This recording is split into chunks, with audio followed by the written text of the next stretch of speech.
In 1991, Albany, New York was named an All-America City by the National Civic League. This award was based largely on the city's commitment to making the arts available to everyone. The centerpiece of this effort is the Park Playhouse, the inspiration of a colorful woman with boundless energy and a heart to match, Mimi Scott. In 1989, my late husband Barry and I went to Mayor Whalen with the idea to produce large-scale Broadway musicals in our park free to the citizens for about 30 nights a summer.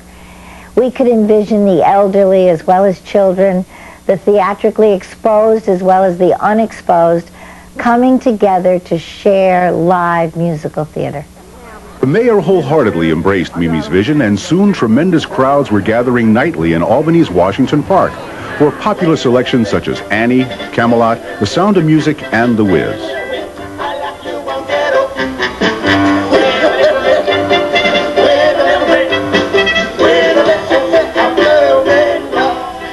It was just the way I pictured it. Wheelchairs alongside mothers nursing babies, senior citizens as well as inner city kids who had never even seen theater before. But it became obvious right away that we didn't have enough space. So I began a campaign for an amphitheater to accommodate the crowds. That amphitheater now seats over 2,500 of the 4,000 to 6,000 who attend each performance, and reserved seating is provided for the elderly and the handicapped. Mimi also initiated sign interpreting for the hearing impaired. Next, she urged that a restaurant be installed to make pre-show dining available, and to take advantage of the lovely lakeside Art Deco building that extended from the stage area. With Mimi's record of success, the city was happy to oblige. Meanwhile, Mimi marshaled a savvy publicity staff to make sure that eye-catching posters, playbills, newspaper articles, and TV coverage let the public know about the phenomenon in Washington Park. But the quality of the actual show remains Mimi's first priority, and 1992's production of West Side Story posed a formidable challenge. This was West Side Story, Leonard Bernstein. I needed the most expert technical people, musicians, and cast. My musical director, Tim Nelson, is absolutely great, and he put together an orchestra that really works in the park. And my artistic director, Ven Bormeo from New York City, he's a magician. Well, I knew Mimi would accept nothing less than Broadway quality in the complete look of the show, and that's in both sets and costumes. And with her pressuring us for the deadlines, it took a lot of hard work, and boy, a lot of long days. Meanwhile, Mimi worked closely with director-choreographer Arthur Frederick, also of New York, to select a cast that would include talent from both New York and Albany. So now here we are going to New York because we have to get this remarkable talent for the West Side Story, and Mimi's right there over my shoulder, okay? She's overlooking every single person who walks in the room, giving me her immediate response, and then walks this woman for Anita, and she was absolutely struck by her, and I was like, well, she's okay, but there's other people to see. But she knew, and I think maybe because she had played the role all those years ago, she knew that this person was going to be Anita, and she was right, because 6 weeks later, this was the person playing Anita, and she's far surpassed what I thought she was going to do, and she was absolutely marvelous in the show. In every show, we use one equity principle, and in this show, our equity actress plays Anita. I knew she was right the minute I saw her because she reminded me of the way I played the role myself several years ago. I still love to perform. I'm an equity member, and it excites me when I see that same spark in someone else. In addition, Mimi's training as a doctor of psychology helps her to handle the organizational difficulties that are inevitable in a project of this size, and to build an esprit de corps among the cast and crew. I love you all.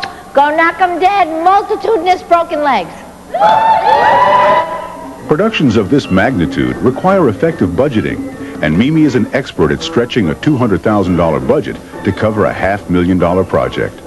While the City of Albany truly partners Park Playhouse with a generous grant and in-kind services, more than 2/3 of the cost must be raised through other means. Mimi is the impetus behind local fundraising efforts. My board of directors and I seek out corporations to underwrite specific performances, as well as individuals who will sponsor private parties and support our annual fundraising gala. For this event, champagne and dessert is provided by local restaurateurs, and it brings out the Park Playhouse elite, such as our board and our mayor. If you knew the letters and the phone calls that we get in City Hall, all of them very positive, all of them saluting Park Playhouse for another blockbuster show. But it's the nightly fundraising, from the food items available at the concession stands, along with the sale of T-shirts and hats, a 50-50 raffle, Raffle tickets help the performers stay in the park. and audience donations, which enables the theater to continue as a community project. This aspect of the project relies heavily on an enthusiastic corps of volunteers and the spirited participation of the audience. Mimi fosters that spirit nightly with an ever-fresh appeal for support and intermission contests that leave everyone feeling like a winner. Thank you. All right, what's your name, sir? Charlie Fink, Charlie Fink. Where you from, Charlie? Boston Spa.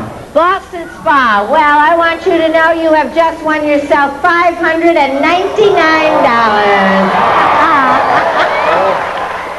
Not too many people get to realize a dream come true night after night.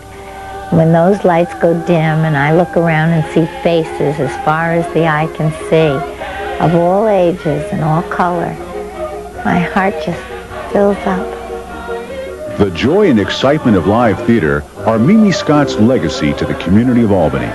Every step of the way, she's been there to ensure that Park Playhouse truly remains a city treasure.